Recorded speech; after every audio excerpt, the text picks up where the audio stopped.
the people that you're meeting now, whether that's in college or at different companies, you never know when you might cross paths again. This has already happened to me multiple times that people I have worked with or have worked with someone I've worked with, I've come across, whether when I was in the interview phase or in the certain job. And I think that's something that needs to be realized is that even in your quote dream job or your passions, there might be some things that you don't necessarily like. Turn this up, turn this up. Your professional development is one of the keys to your career success. When you combine your desire to grow with actionable steps, your journey to success becomes an incredible reality.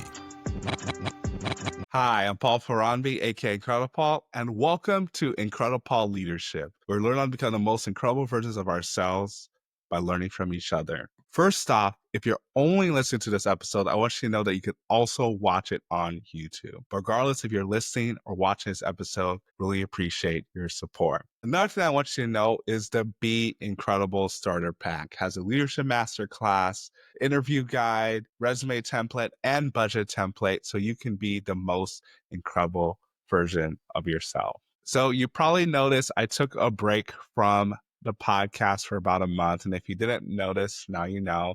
For August, I didn't have any podcast episodes come out. I just restarted again last week with the episode with Deb Coviello, the Drop-In CEO. A phenomenal interview, great person, great podcast host, just great overall voice and all the stuff that she does in the leadership space. And so diving back into doing more solo episodes in between as well. And so this time I wanted to talk about work-life balance, and not even like within work-life balance, but focusing on work and your passion. And I think this will be a shorter episode, but I always think that, but then ends up being longer because for the nature of podcasting and speaking is I've learned that I can talk a lot. The one key thing that I often get from people when I'm either coaching them or friends ask or even on podcasts is, how do you determine what your passion is? What do you know is your passion? And I think that question happens a lot, but it's not something that is something that you just all of a sudden discover. I think it's something that happens over time, and it doesn't happen without trying stuff first. Oftentimes we just want something to be given to us and we'll just say, oh, that's it. That's my passion. That's what I'm meant to do. And just go from there. It's often iterations before we get to what we know our passion is, what we really enjoy. Perfect example is with myself. You see me doing a lot of stuff with podcasting now. We're doing a lot of speaking, coaching, all this stuff as an entrepreneur. That was not what I was always doing. It's really just been in the last maybe 6, 7 years I've been doing all this stuff. Growing up, I have said that I was painfully shy. I've said it on a podcast before, but really just understand that I would not shy to the extent that I wouldn't ask for something I needed because I don't want to inconvenience people.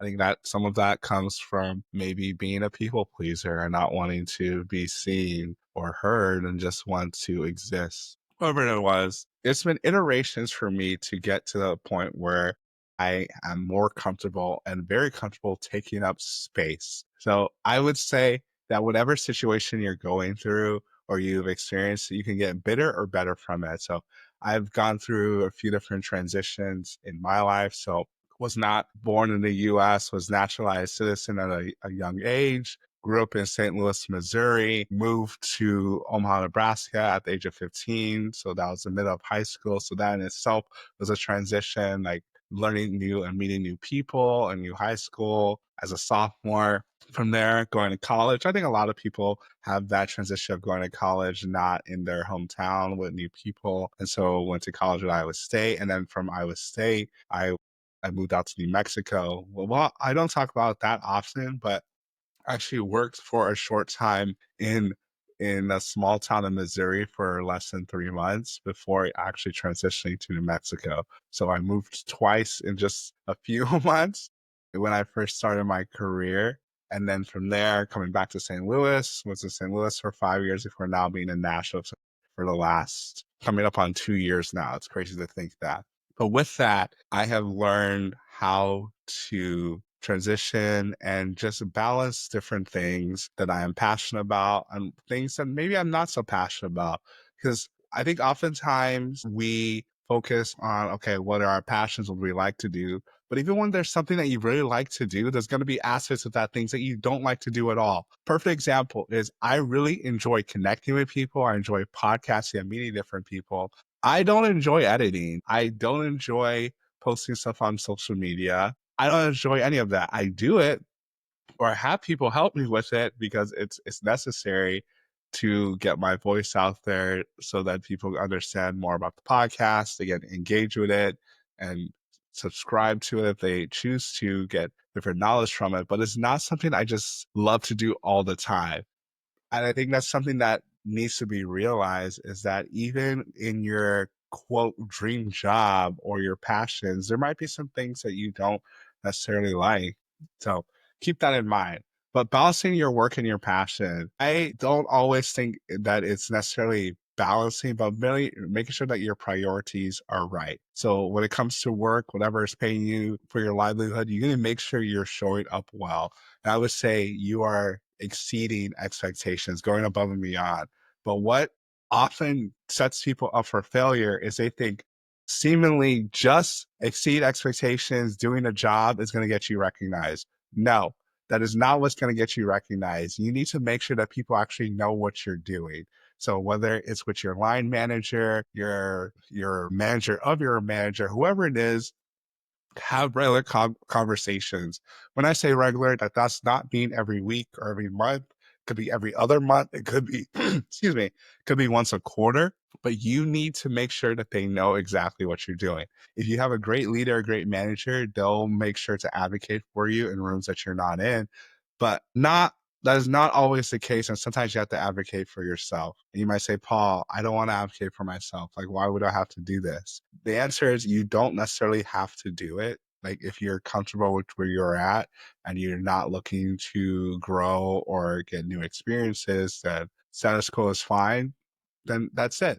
You can just stay there. But if you're listening or watching this podcast, most likely status quo and just being stagnant is not something you want. You're going to go above and beyond. So how do you even go about having these conversations? So make sure that you are getting to know these people in a more personal side. Like, I mean, it doesn't have to be deeply personal, but understanding, like, do these people have families? Do they have passions like to do outside of work? And are those passions something that you share? Well, one thing that really stuck out for me in my current job is that I got to talk about stuff I was passionate about even during the interview process. They really enjoyed the fact that I was passionate about leadership, was podcasting, doing speaking. And I got to talk about my nonprofit stuff as well. But I did not understand or know that this stuff was my passion until I started doing it. I would say the first instance of me doing it was probably when I was in college and started a student organization with a few different people at Iowa State. And we were tasked with creating one around research. And it was from Inspire LSAMP, Inspire Louis Stokes Alliance for Minority Participation. And we wanted to create one around research because we realized there wasn't a student organization on research, but then there's also a professional development aspect of it. So we did stuff on resumes and interviews. We had different professors come in. We talked about how to approach getting research opportunities, research internships. And it was all within the STEM field, science, technology, engineering, and math, which is all that this podcast is about. But that was really the foundation of me creating something new. So it was not just myself. It was also Natalie Fuentes, who has been a guest on the show as well. So she helped with that. And then when I was starting the Alumni Association, like I ended up partnering with Queen Narte, who helps with Inspire LSAM Alumni Committee. But Natalie was also someone that was a part of that. Fast forward to 5 years ago, and I'm starting Nala STEM. Natalie was also there with that. So the funny thing is, I don't think I've talked to her about her much on the show, but we're really good friends, a good relationship. And she is always someone that is there to support and really passionate about STEM and promoting diversity in STEM. And the funny thing is, like, if you had told me when we first met we would still be friends and doing all this stuff years later, I would never have guessed that. because we were not that close while we were in college. We were in the same student organizations. We knew each other. We hung out sometimes in larger groups, but it really wasn't until like the last year of college when we were more involved in the student organization that we helped create, that we had a stronger bond, and that really transcended to other stuff that we helped create outside of college. I mentioned that to say the people that you're meeting now, whether that's in college or at different companies, you never know when you might cross paths again. This has already happened to me multiple times, that people I have worked with or have worked with someone I've worked with, I've come across, whether when I was in the interview phase or in the certain job. And maybe it's just the consumer packaged goods and engineering circles in the food industry are much smaller circles, and you just run into people again. It's just been funny, whether it's at the same companies or just within cities that I've lived in. So like right now I live in Nashville, Tennessee, and then there's people that I used to work with or was connected with at different jobs that are in the city now, and I've been able to reconnect with them, or when I get to travel, reconnect with them. So I kind of went off on a tangent, but I think really understanding your passion has a lot to do with exploration and doing things. It's not something that's going to come all at once. You're going to do things that you may not like. So if you're like on the younger side, and you're in your first job out of college, your first job out of college does not have to be the one you stick with for the rest of your time. There are people that stick with their first job for a while, but just make sure and ask yourself, am I still growing? Am I still being challenged? Is this something that I really want to do? And if it's not, maybe there's passions outside of work that you can pursue to help supplement it. Just make sure that the work that you're doing is something that's being valued, and you continue to grow and develop, being paid what you're worth, and you can go from there. So I knew I kind of set myself up for that. I said this would be a shorter episode, and I think this will be less than 15 minutes for sure, but I thought it would be like 6 or 7 minutes. So that there goes me underestimating how much I can talk. As I wrap things up, a key thing to remember is that it's okay not to have everything figured out. You can do different things. You can try different things. Reach out to mentors. Mentorship is so key. Coaching, cannot underestimate how important coaching is. I think any good mentor is going to implement coaching strategies, whether you realize it or not.